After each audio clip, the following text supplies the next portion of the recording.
네, 안녕하세요. 오늘은 청소년기의 정상 발달에 대해서 말씀을 드리겠습니다. 대개 이런 순서로 말씀을 드릴게요. 청소년기란 무엇인가? 청소년기 심리 발달, 청소년기 신체 발달과 뇌 발달, 청소년기 세부 발달 단계, 청소년기 격동기, 청소년기 사고의 특성, 그리고 부모와 청소년에 대해서 말씀드리겠습니다. 첫째로는 그 청소년기란 무엇인가에 대한 건데요. 청소년기의 정의에 대해서입니다. 대개는 세 가지 관점에서 정의를 내릴 수가 있습니다. 첫 번째는 연령에 의해서죠. 이건 다른 요소는 고려치 않고 단지 나이만 고려하는 겁니다. 그래서 유아기부터 거름마기, 학령전기, 학령기, 청소년기, 성인기, 노년기 이렇게 되죠. 그래서 학령기와 성인기를 이어주는 그 나이에 있는 시기를 청소년기라고 정의를 내립니다. 두 번째는 기능에 의해서 내릴 수가 있습니다. 독립적인 기능에 대한 준비 기간인데 이런 기능이 얼마나 갖추어졌냐에 따라서 청소년기냐 아니냐 하는 걸 정의 내릴 수가 있습니다. 세 번째는 인격의 성숙 정도인데요. 이건 생각과 감정과 행동의 조화로움에 따라서 얼마나 조화로운가 그렇지 못한가에 따라서 청소년기를 정의를 내릴 수가 있습니다. 청소년기는 말씀드린 것처럼 소화기 발달 과제를 정리를 하고 성인기 발달 과제에 대한 준비를 하는 기간입니다. 그래서 사회가 복잡해질수록 청소년기가 더 길어지죠. 그 이유는 아주 간단합니다. 왜냐하면 성인기에 수행해야 될 그런 발달 과제가 많기 때문에 그걸 준비하는 기간이 길어집니다. 그래서 청소년기가 더 길어지는 겁니다. 청소년기는 세 가지의 중요한 발달 과제가 있습니다. 첫 번째는 부모로부터 독립을 해야 되는 과제가 있고요. 두 번째는 이성관계를 확립하는 거. 세 번째는 자아동일감의 확립입니다. 아마 앞으로 자세한 설명이 좀 나올 것 같습니다. 청소년기는 이제 사춘기란 말이 있고 또 청소년기란 말이 있는데 대개 사춘기라는 말은 이건 순전히 신체적인 의미로만 쓰는 겁니다. 신체적으로 2차 성징이 발현하는 걸 사춘기라고 그러는데 여자인 경우에는 경도가 시작한 날, 그날부터 사춘기가 시작이 되었다. 이렇게 이제 말을 할 수가 있습니다. 근데 남자인 경우에는 소변에서 정충이 발견되는 시점, 이렇게 정의를 합니다. 그러니까 이게 정확하게 날짜까지는 알 수가 없겠죠. 그죠? 물론 정충이 언제 나오는지 계속 검사를 하면 날짜를 알 수가 있겠지만 그러진 않잖아요. 그죠? 그래서 여자인 경우에는 그 시작한 날짜가 아주 확실한데 남자는 소변에서 정충이 발견되는 시점으로 이렇게 정의를 내리고 있습니다. 그리고 청소년기라고 그러면은 대개는 이건 심리적, 물론 신체적인 것도 포함이 되지만 대개는 이제 심리적 과정의 변화를 청소년기라고 얘기를 하는데 이 사춘기와 청소년기 이게 이제 일치가 되지 않으면은 스트레스를 초래할 수도 있겠습니다. 대개 남녀 차이가 조금 있는데요. 여자가 남자보다는 2년 일찍 더 사춘기가 시작이 됩니다. 그래서 첫 경도가 대개 10년마다 4개월 정도씩 빨라지는 걸로 그렇게 되어 있는데 1860년대 16.5세가 되던 게 최근에는 12.5세로 굉장히 이제 빨라지고 있는 거죠. 두 번째는 청소년기의 심리 발달인데요. 여러 가지 신체적인 변화가 있으니까 거기에 대해서 심리적으로 적응해야 되는 과제가 있고 부모와의 관계, 친구 관계 이런 데서 이제 상당한 변화가 오는 시기이죠. 그다음에 성적 충동의 조절과 표현, 그다음에 자아 정체감의 발달, 인지 발달 이런 여러 가지 면에서 여러 가지 변화가 오는 그런 시기입니다. 첫째는 이게 신체상 변화에 대한 적응인데요. 외모의 변화가 상당히 급격하게 오죠. 여러 가지 이제 호르몬의 변화도 있고 그래서 스스로 이상적 신체 형태로 갖고 가기 위한 노력을 많이 합니다. 그러니까 자기 몸에 대해서 그런 변화에 대해서 굉장히 예민하게 반응하는 시기죠. 두 번째는 부모와의 관계입니다. 부모의 탈이상화. 그 전까지는 부모면은 모든 게 최고고 아주 이상적인 존재라고 생각하던 그런 상태에서 이제 달라지죠. 반항적인 태도도 보이고 의존할 것이냐 독립할 것이냐 이런 양가 감정에 휩쓸리게 되는 그런 시기입니다. 여러 가지 갈등이 생길 수가 있는데 친구 관계에서 갈등, 학업 문제, 외모, 컴퓨터 등 여러 가지 그 기능적인 면에서 부모하고의 갈등이 생길 수가 있습니다. 특히 딸은 어머니하고의 갈등이 심각해질 수가 있고 아들은 아버지하고의 갈등이 심각해질 수가 있습니다. 친구 관계도 상당한 변화가 오죠. 감정과 비밀을 서로 공유하는 이런 그 능력을 갖게 되고 친구들이 기분에 대한 이해, 신뢰를 바탕으로 한 친구 관계의 성립, 그 다음에 또래 그룹의 정상적인 것과 기대에 대한 중요성을 부여하고 특히 이제 아주 중요한 게 부모하고의 관계가 좀 멀어지면서 친구 관계가 더 가까워지는 이런 시기죠. 그래서 이제 우리 속담에 부모 팔아 친구 산다고 하는 게 바로 이제 이 시기라고 할 수가 있습니다. 그 다음에 성적 충동 조절과 표현인데요. 이성에 대한 관심이 늘어나고 자유행위를 시작한 그런 나이죠. 성적인 환상을 갖기도 하고 또 조기 성 경험을 함으로써 임신이나 성병 등 이런 합병증이 생길 수도 있겠습니다.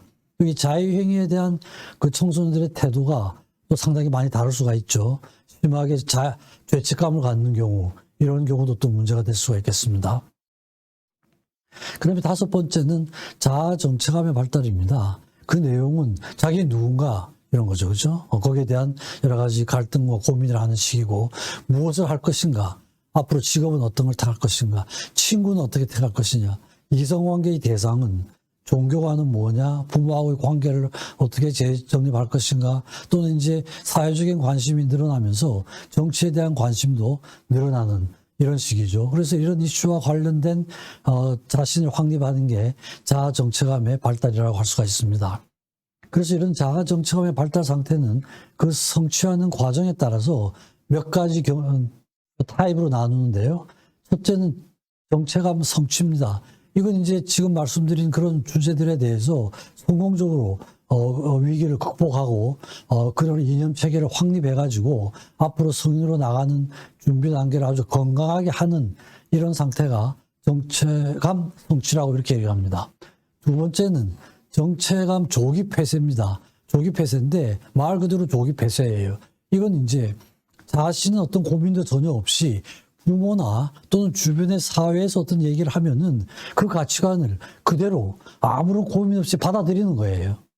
아무런 갈등 없이 받아들여 버리니까 성취가 되긴 되죠. 근데 아무런 그 걱정이나 고민이나 이런 게 없었기 때문에 조기 폐쇄라는 이런 말을 씁니다. 그러니까 독립적인 의사결정을 하지 않는 상태에서 성취가 돼버리는 이런 경우죠. 쉽게 받아들이는 거죠.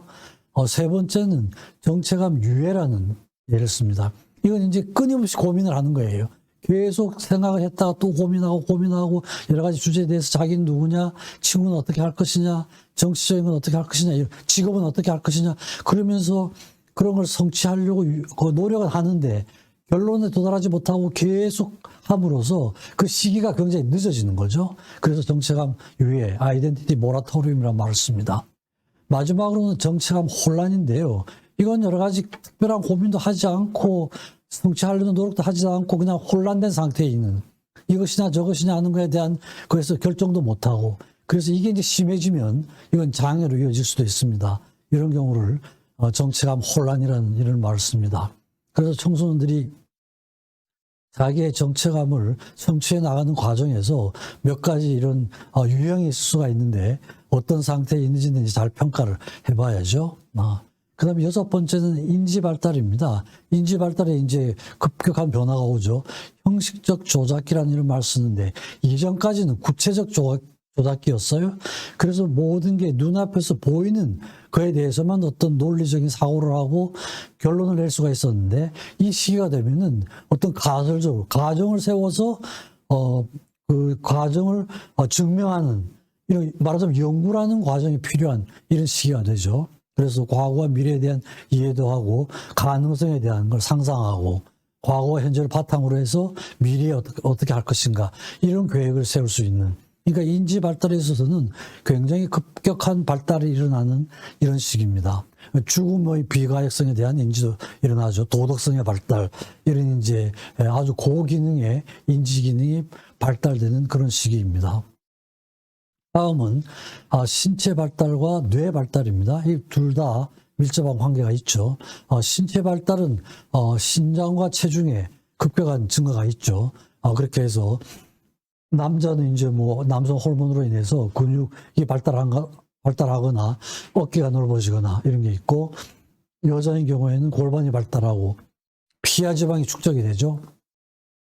근데 대개 이제 남자에 비해서 대개 2년 정도, 오른쪽 그래프에 보시면은 저 빨간 색깔이 여자 청소년이고 파란 색깔이 남자 청소년입니다. 대개 그래프 보면 피크에 도달하는 나이가 2년 정도 차이가 있어요. 2년 정도. 여자가 2년 정도 빨리 사춘기가 시작이 되고 신체적인 발달도 시작이 됩니다. 그 다음에 이제 2차 성징이죠. 성호르몬이 많이 나오죠. 남자의 경우는 테스토스테론이 많이 나와가지고 성기의 변화, 정자가 이제 생산이 되기 시작하고, 여자는 에스트로겐이 많이 나와서 경도가 시작되는, 이런 아까 사춘기 때 제가 말씀을 잠깐 드렸었죠. 그 다음에 뇌 발달인데, 이게 이제 상당히 중요한 변화를 합니다. 뇌 발달은 청소년기까지 지속이 되죠. 어렸을 때 만 5세 이전에 한 7, 80% 발달이 됐다가, 그 다음에 서서히 발달이 되다가 청소년기가 되면 또 급격한 변화가 일어나는 시기예요. 백 투 프론트라고 하는 건 뇌의 뒷부분에서 앞부분으로 발달이 일어난다. 그러니까 뇌의 부위에 따라서도 발달하는 그 시점이 다릅니다. 기본적인 기능은 초기부터 발달이 되는데 고도의 기능은 후에 발달이 됩니다. 그리고 청소년기의 뇌 발달은 주로 전두엽과 관련된 이런 발달이 일어납니다. 그래서 수행 기능이나 계획 능력, 추론 능력, 충동 및 감정 조절, 그러니까 여러 가지 심리 발달, 인지 발달이 뇌 발달과 밀접한 관계가 있습니다. 그 다음에 이제 신경세포의 변화도 일어나는데, 접합부 가지치기, 이것도 제가 여러 번 말씀드렸었죠. 가지치기가 다시 일어납니다. 그러니까 많은 가지치기가 일어났는데 그게 리모델링이 일어나는 거예요. 그러니까 지나치게 많았던 건 없어지는 시기입니다. 왜냐하면 효과적으로 기능을 하기 위해서는 쓸데없는 부분은 없어져야 되는 거예요. 이게 이제 청소년기에 굉장히 중요한 뇌의 발달입니다. 또 수초화가 가속이 되고, 수초화라는 건 이제 다 말씀드릴게요. 이게 이제 뇌 발달인데, 아래 위 둘 다 뒤에서 이게 파란색으로 되는 게 뇌가 성숙하는 과정이에요. 그러니까 색깔이 그죠, 노란색, 저런 그 주홍색에서 앞쪽으로 갈수록 파란색으로 되죠. 앞 밑에 그림도 이제 위에서 본 겁니다. 위에 그림은 옆에서 본 거고, 보면은 뒤에서 앞으로 가는 이런 발달을 보여주고 있습니다. 이게 이제 가지치기인데요. 제일 좌측에 있는 건 처음 일어났을 때는 가지치기가 별로 없죠. 별로 없으니까 이제 기능이 제대로 안 됩니다. 7살 경우가 되면 가지치기가 엄청 일어나죠. 그러니까 7살쯤 되면은 성인기에 비해서 약 한 150 내지 200% 많아요. 그러니까 뭔가 할 일이 많을 것 같으니까 가지치기를 엄청나게 해둡니다. 해두다가 15세, 청소년기가 되면 좀 없어졌죠. 그죠? 그 농도를 보면 많이, 엷어졌잖아요. 저건 뭐냐면 리모델링이 일어났다는 거예요. 그러니까 청소년기가 되면 이제는 여러 가지 고기능을 해야 되는데, 그렇게 되면은 기능하지 않는 가지들이 있으면은 기능에 장애가 오게 되죠. 그러니까 기능하지 않는 걸 쳐내는 과정이에요. 리모델링이에요. 그게 주로 전두엽에서 일어나는 과정이 이 과정입니다. 뇌 영상을 보면 이렇게 나와서 좌측은 이제 소화기 때예요. 가지치기가 많잖아요. 근데 우측은 청소년기입니다. 정리가 됐죠. 필요하지 않는 부분은 없어지고 다시 정리가 되는 겁니다. 이게 이제 청소년기 뇌 발달에 아주 중요한 과정이에요. 그래서 수초화가 일어나는데, 수초화는 신경을 또 특별한 세포가 둘러싸는 과정입니다. 그건 왜냐하면 전달 속도를 빠르게 하기 위해서예요. 신경세포에서는 초기에는 전달되는 게 전기 작업으로 그게 전달이 되거든요. 전기력으로. 그래서 나중에 화학적으로 가는데요. 그 전기적인 그런 전달 속도를 빠르게 하기 위해서예요. 이게 보면 이제 밖으로 노랗게 만들어 놓은 게, 주홍색으로 만들어 놓은 게 저게 이제 수초화가 되는 과정입니다. 신경 그게 있고, 그 다음에 그걸 둘러싸는 거죠. 그럼 이제 전달 속도를 효과적으로 하기 위해서 저기 둘러싸는 과정입니다. 여기에서 보면은 그림이 좀 작긴 한데, 저기 편도체하고, 저기 이제, 특조액이라는 부분이 있습니다. 그게 이제 청소년기에서 굉장히 예민하게 발달을 하는 부분이에요. 여기서 보면 제일 좌측 그림이 편도체를 나타내고, 가운데 그림이 측좌액입니다. 그 다음에 오른쪽이 전두엽을 나타내는 거예요. 이게 이제 청소년기에서는 이 세 가지의 뇌 부위의 기능에 따라서 청소년기의 여러 가지 인지 행동, 인지 능력, 행동들이 결정이 되는 이런 걸 제가 보여드리기 위해서 한 겁니다. 그래서 전두엽이 발달이 되면서 전두엽은 이제 그 아래쪽 그 뇌에 대해서 통제 작업을 억제 기능을 하는 거거든요. 그래서 이제 그 전두엽이 발달이 되면서 아래에서 편도체나 이런 데서 올라오는 자극을 좀 통제를 해야 됩니다. 근데 이제 그 통제가 효과적으로 일어나질 않아요. 청소년기에는. 그래서 이제 청소년기가 되면 아까 말씀드린 것처럼 그런 테스토스테론 이런 게 이제 많이 분비가 되니까 그게 도파민의 분비를 촉진을 시켜요. 도파민이 많아지면 그런 쾌감, 그 다음에 여러 가지 리스크, 위험한 걸 추구하는 행동, 또 아주 행복한 걸, 즐거운 기분을 찾는 행동, 이런 게 높아지거든요. 높아지는데, 그게 이제 과하게 되지 않기 위해서 전두엽에서 그 기능을, 억압을 해야 되죠. 근데 전두엽은 전두엽대로 자기 리모델링 하느라고 정신이 없어요. 아까 말씀드렸죠. 그래서 아래에서의 자극은 그런 호르몬의 분비로 인해서 많아지는데 그 많아지는 자극에 대해서 전두엽에서의 그 통제 기능이 효과적으로 되질 못해요. 그러니까 청소년들이 막 충동적이고 그 다음에 쾌락을 찾는 행동을 많이 하고 모험적인 행동을 많이 하고 하는 이런 거는 뇌의 이런 발달과 굉장히 밀접한 관계가 있습니다. 그래서 감정 처리 영역의 차이가 있는데 이 편도체는 이건 주로 이게 이제 어떤 위험 상황을 받아들이는 이런 거거든요. 불안한 거, 뭔가 위협적인 상황이 될 때 아주 초기에 이걸 이제 감지하는 그런 부분입니다. 이 부분이 이제 굉장히 자극이 되는 거예요. 그러니까 청소년기에서 불안하거나 뭐 이런 게 이제 많아지는 건 이 부분이 뇌 내에서 자극이 많이 일어나기 위해서 그런 겁니다. 분노 이런 거죠.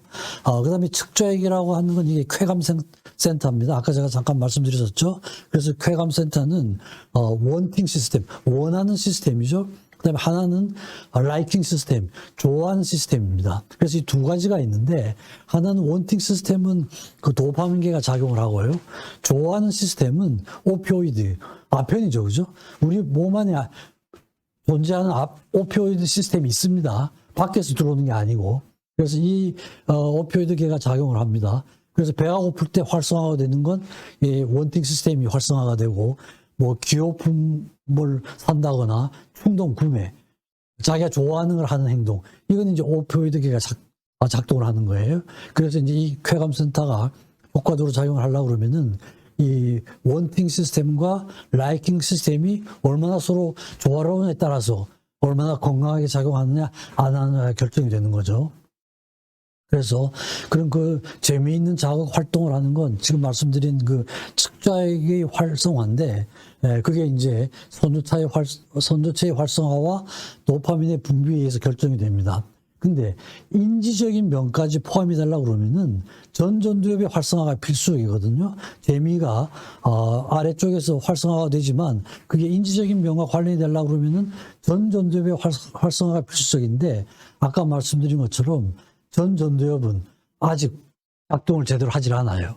자기가 스스로 리모델링 하느라고 자기 재정비 하느라고 정신이 없습니다. 그러니까 이제 측좌액 저런 것들이 이제 과하게 반응을 하게 되니까 청소년들의 그런 행동상의 특징이 나타나는 겁니다. 그 다음에 이제 청소년기의 세부 발달 단계인데요. 대개 청소년기를 또 세 단계로 나눌 수가 있습니다.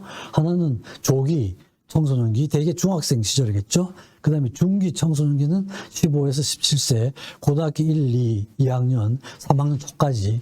후기 청소년기는 고등학교 17세에서 한 20세경, 그러니까 이제 고등학교 3학년에서 대학교 초기까지 되게 이렇게 해서 청소년기를 또 몇 가지 단계로 나누고 있습니다.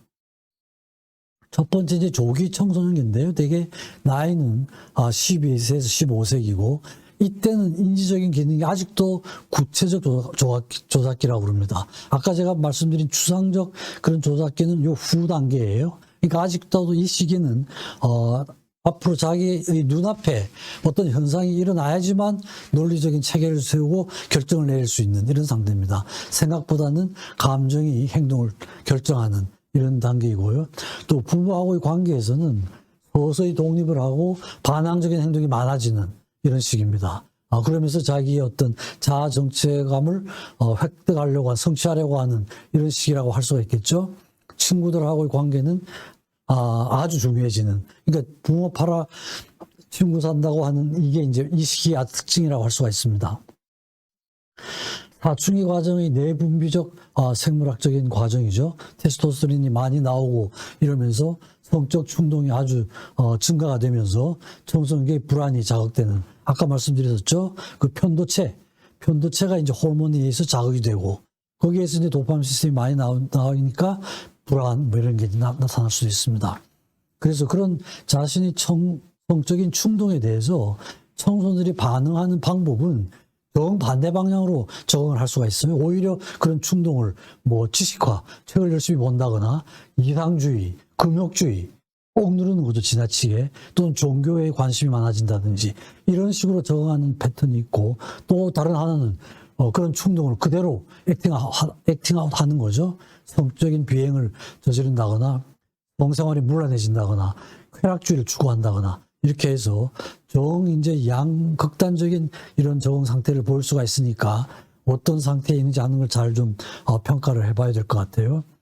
부모하고의 관계는 한쪽으로는 좀 어린아이처럼 의존적이지만 또 다른 한쪽으로는 독립을 하겠다. 이런 양가 감정이 아주 뚜렷해지는 시기죠. 그리고 자기 사생활을 좀 요구가 많아지고 하면서 이제 이유 없는 반항, 부모에 대해서는 소위 이유 없는 반항이 굉장히 많아지는 시기가 이 시기라고 할 수가 있습니다. 중기 청소년기는 되게 고등학교 시기인데요. 신체적으로는 사춘기 변화가 오늘 완성되는 시기죠. 그러니까 남자 청소년들은 남자로서의 특성, 뭐 여러 가지 2차 성징이 수염도 나고 생식기에 털도 나고 하는 이런 게 이제 완성이 되는 이런 시기죠. 인지적으로는 과거의 그 초기에 구체적 그런 인지에서 추상적인 쪽으로 나아가는, 추상적인 사고가 가능한 이런 시점이죠. 아까 말씀드렸죠. 꼭 눈에 보이진 않더라도 어떤 가설을 세우고 그 가설을 증명하기 위한 방법을 구상을 하고 그 방법을 써서 자기의 가설을 증명하는 이런 능력이 이제 발달되는 시기가 중기 청소년기입니다. 그러면서 자신에 대해서 성찰을 할 수 있는 능력이 점차 이제 발달이 되는 시기죠. 친구들하고의 관계에서도 그 중학교 시기에는 무조건 친구들이 좋았죠. 우리가 옳든 그러든 이런 판단은 할 그것도 없이요. 그렇지만 이제 친구와 관계에서도 이성적인 판단을 하면서 맹목적인 관계에서 조금 벗어나는, 친구도 가려서 사귀게 되는 이런 능력이 발달이 되고, 그러니까 부모하고의 관계에서도 특별히 이제 어느 정도 자기의 아이덴티티가 확립이 돼 가는 과정이 있으니까 이유 없는 반항은 많이 줄어드는 이런 특징이 있습니다. 운동에 대한 책임감을 좀 느끼게 되고 정치 사회적인 문제에도 관심을 좀 많이 갖게 됩니다. 이때는 이제 부모로부터 분리 독립이 점차 더 진행이 되는 그런 시기죠. 그래서 제1의 그 인디비듀에이션 시작한 개별화 시기가 3, 4기에 있었죠. 3, 4세 때. 지금은 이제 두 번째 세컨드 인디비듀에이션 피리어드라고 하는 게 바로 이 시기고요. 반항이나 저항적 행동이 일부 나타나죠. 교우 관계에서도 이제 아주 성숙한 의미에서의 사회생활을 하는 첫 경험이 되고, 비슷한 연령, 관심사를 공유하는 또래 관계를 형성이 되고, 또 소속감, 이런 게 참 중요해집니다. 그래서 어디 클럽에 들어가서, 그죠? 취미 클럽 뭐 이런 거에 들어가서 활동을 하게 되는 게 중요한 시기가 되고, 성적인 실험적 행동, 일시적인 동성애를 경험할 수 있는, 꼭 저때 나타나는 일시적인 동성애 이런 건 꼭 병적인 거라고 할 수가 없겠죠. 이성관계도 조금 더 이제 성숙해집니다. 친근한 성적 정서적인 실험을 하게 되고, 남성다움과 여성다움의 시도, 그다음에 성인관계를 시도하는 시기가 되고요. 동료 그룹에 의해서 인정을 받기 위한 행동이 늘어나는 시기가 이 중기 청소년기라고 할 수가 있습니다. 그 다음에 이제 후기 청소년기는 대개 고등학교 말기부터 대학생 초기, 여기에 해당이 되는데, 이제 상당히 부모로부터는 여러 가지 정서적인 독립이 되고, 성적인 동일감, 섹슈얼 아이덴티티도 이제 확립이 되는 시기죠. 도덕적 가치, 자기 자아 정체감에서 도덕적 가치가 상당히 중요한 이슈 중에 들어가 있죠. 이런 것도 어느 정도 확립이 되고, 그럼으로써 자아 동일감이 확립이 되고, 그러면서 대인관계에서 아주 성숙한 상태에서 상호성, 신뢰성이 획득이 되는 시기라고 할 수가 있겠습니다. 다음은 청소년기 격동인데요. 여기에 대해서도 어떤 그 개념의 변화가 좀 있어 왔습니다. 과거에는 질풍노도의 시기, 많이 쓰는 말이죠. 그래서 청소년기는 이런 격동의 시기가 있어야 정상적으로 성인으로 나갈 수 있다. 그러니까 꼭 필요한 과정으로 본 것이죠. 그렇게 본 사람들이 저기 적어드린 것처럼 스탠리 홀이나 안나 프로이드, 설리반 같은 사람들은 이 청소년이 정상적인 어른으로 발달하기 위해서는 꼭 필요한 단계다. 이렇게 이제 얘기를 했었고, 한동안 저게 그대로 받아들여지는 그런 거였죠. 근데 두 번째는 오프라는 사람이 전향적인 연구를 했는데, 청소년들을 어느 일정한 그룹을 데리고 쭉 추적 조사를 하니까, 전향적인 연구를 해보니까, 첫 번째 튜밀티어스, 떠들썩한 번역을 하면요. 두 번째가 컨티뉴어스, 세 번째가 서전트. 이제 이런 말을 쓰는데, 튜밀티어스 하던 그룹이 이제, 말하자면 질풍노도에 해당이 됩니다. 저거는 이제 계속 여러 가지 갈등을 많이 겪는 그룹이 한 21%밖에 되질 않고, 컨티뉴어스한 그룹은 청소년기지만 한 25% 정도는 특별한 문제 없이 잘 자라더라는 거예요. 아주 스무스하게 성인기로 나아가더라는 겁니다. 세 번째는 서전트, 이런 그룹인데, 저런 그룹은 심한 스트레스가 있을 때 일시적으로 저런 질풍노도를 경험하지만 곧 극복을 하고 정상적으로 커나가는 이런 그룹입니다. 그러니까 실제로 청소년들 대상으로 해서 그런 추적 조사를 하니까 저렇게 심한 질풍노도를 겪는 그룹은 21%밖에 되지 않더라는 거예요. 그래서 이제 그런 질풍노도라는 개념이 이렇게 큰 변화가 왔습니다. 이랬더니 그 후에 에릭슨이라든지 마가레트 미드라는 사람이 오프라는 사람의 이 연구에 동조를 하는 이런 게 됐습니다. 그래서 지금은 개념이 청소년기가 꼭 아주 심한 어떤 그런 그 갈등을 겪어야지만 어른으로 나간다가 하는 그런 개념에서는 좀 벗어났습니다. 벗어나서 상당한 숫자는 잘 자라고 아주 일부 그룹에서만 심한 갈등을 겪는데, 그러니까 심한 갈등을 겪는 경우에 그 자체를 너무 가볍게 봐서는 안 된다 하는 이런 이제 개념으로의 변화가 일어난 겁니다. 마지막 부분이 이제 청소년 사고의 특성인데요. 아까 뭐 일부 인지 기능이나 이런 거에 대해서 말씀을 드렸는데, 여기에 대해서 이제 조금 더 특징에 대해서 몇 가지 말씀을 드리겠습니다. 하나는 이 청소년기들이 상상적 청중 이런 게 있습니다. 그러니까 이제 이게 무슨 망상이나 이런 건 아니에요. 근데 자기 주변에 항상 청중들이 있다는 거예요. 자기 주변에 자기한테 관심이 있는. 그러니까 청소년기의 과장된 자의식으로 자신이 타인의 집중적인 관심과 주의의 대상이 되고 있다고 믿는 자아중심성의 형태, 이런 겁니다. 그래서 항상 누가 있다 이런 거죠. 그러니까 이제 그런 사람이 있는 걸로 보고 행동을 하니까 다 그 사람들이 눈치채지 않게 이렇게 행동을 해야 되죠. 작은 실수에 대해서도 과민한 반응을 보인다는 겁니다. 그러니까 다른 사람이 보기에는 정상적인 것처럼 보이지가 않죠. 근데 이제 청소년기는 상상 속에서 이런 환상이 있는 아이들이 많다는 거죠. 그래서 상상적 청중에 대한 자신의 위신을 손상시킨다고 생각이 되면은 작은 비난에도 심한 분노, 이 자극에 대해서 과한 반응이 나타나는 건 이런 생각의 특징 때문에 이렇다는 거죠. 근데 이런 특징은 중학교 2학년 때 가장 높은 상상적 청중의식이 나타난 후, 그 후에는 서서히 감소가 되고, 그런데 일부에서는 이런 게 이제 쭉 지속이 될 수도 있습니다. 두 번째는 개인적 우화라는 이런 말을 쓰는데, 청소년기들은 자기가 아주 특별하다, 자기는 특별하고 독특한 존재다 이거죠. 그래서 자기가 하고 있는 감정이나 경험 세계는 다른 사람들과는 근본적으로 다르다. 그것도 이제 청소년기 자아중심적의 그런 그 사고방식의 특징 때문에 나타나는 거죠. 그래서 자기가 하고 있는 우정, 사랑, 이건 다른 사람은 결코 경험하지 못하는 자기 아주 독특한 것이다. 이런 거죠. 이런 걸로 생각하고 행동하는 이런 겁니다. 그래서 긍정적인 측면도 있지만 부정적인 측면도 있는 그런 거가 됐습니다. 그런 거에 긍정적인 측면으로는 청소년들은 자신들이 기성세대가 하지 못한 많은 가능성이 있다고 믿고 이를 행동으로 옮기니까 이런 건 긍정적인 측면이 되죠.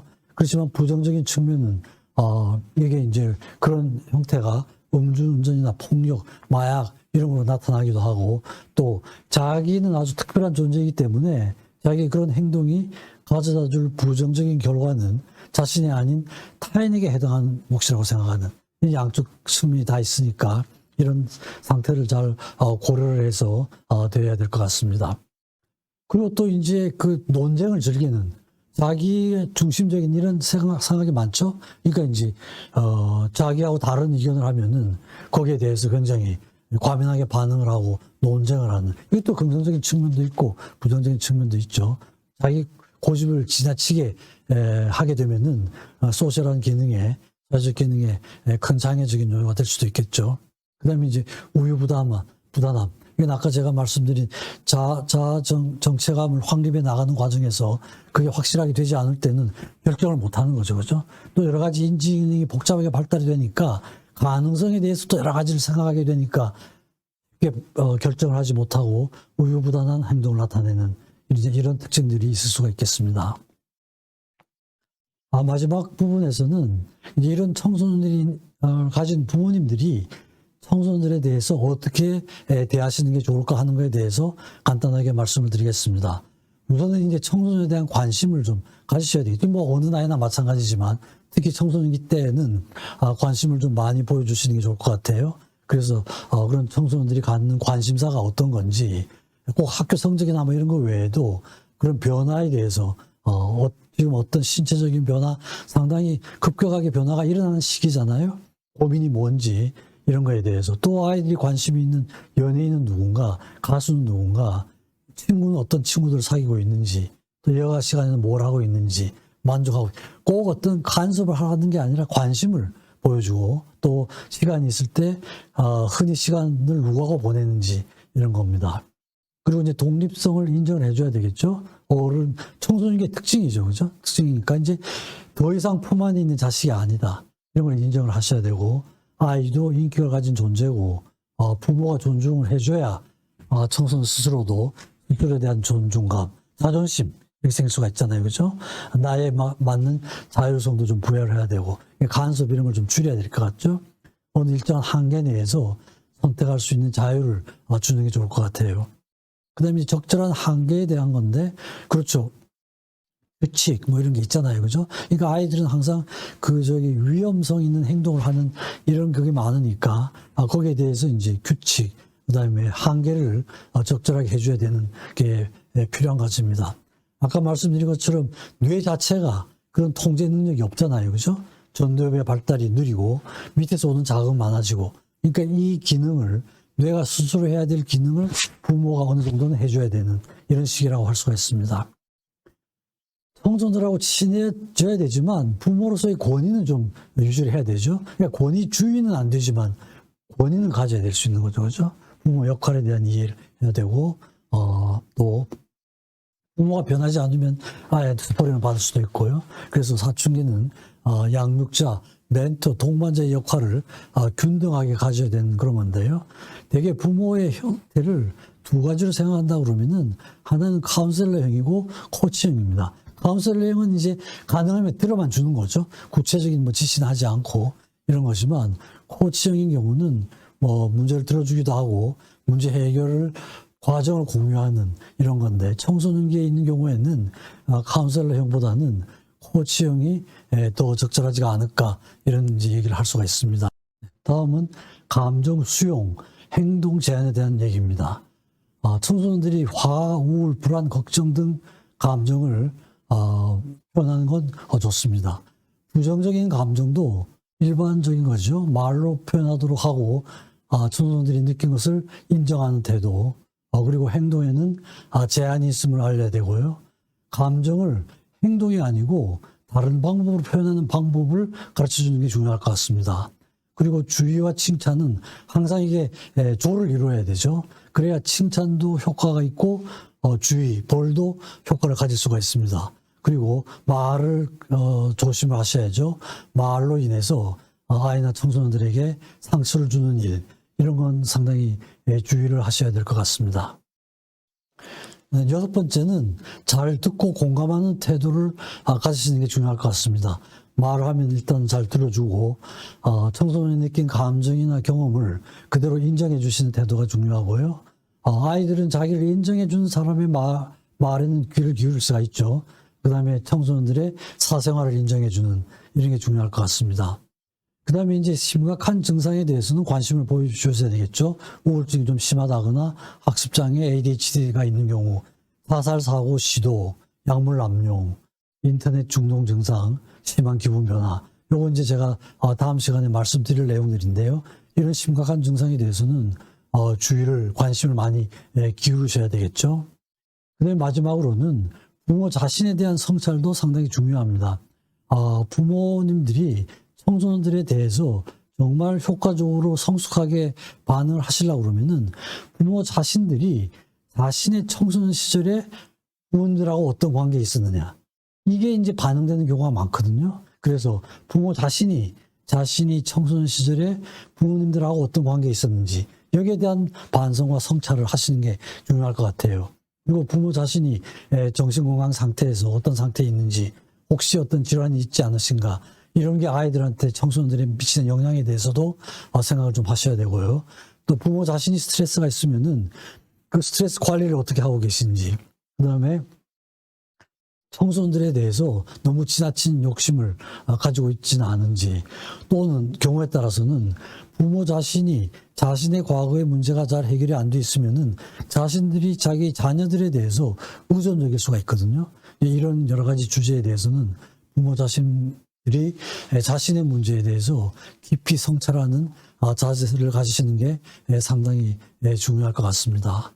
네, 오늘은 이것으로 청소년기의 정상 발달에 대한 말씀을 마치도록 하겠습니다. 경청해 주셔서 감사합니다.